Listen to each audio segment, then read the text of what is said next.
Inside this box is the Samsung Galaxy Flip Killer, and it's called the Motorola RAZR 40 Ultra, and it's the phone that's designed to destroy every single problem that the Galaxy Flip 4 has. So let's unbox it. So the previous RAZR that I've got over here was one of the most criminally underrated phones from last year. I honestly loved it so much, so I'm incredibly excited to use this new one. So what's so exciting about this new model is that it's got a massive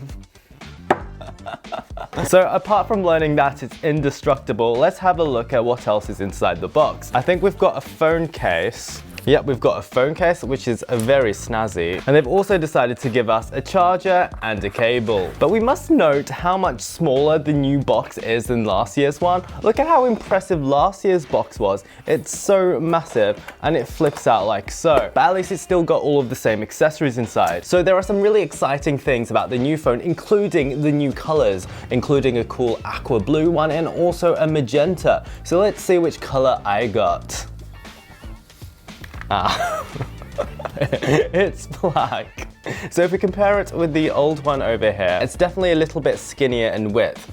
The old one I felt was a little bit too fat in my hand. What's most exciting apart from the new color options is the massive 3.6-inch front display that actually wraps around the main cameras. Look at how cool that is. It's quite incredible, and it puts the Galaxy's 1.9-inch display to absolute shame. This front display is actually so large that it's larger than that of the original iPhones. That is just ridiculous. And unlike the Oppo flip phone that we tried earlier this year, and also with the Galaxy Flip, you can basically run any app you'd like on the front display. For example, we could open up Maps. Let's compare it with last year's phone. So as we can see, the cover display is just so much larger than the already fairly large display on the old phone. And when we open up the displays, not only can we see that the new 6.9-inch display is actually a lot skinnier than the old one, which means that it's a lot nicer to hold, but the bezels are also considerably smaller. And also let's remember that when you close the Galaxy Flip up,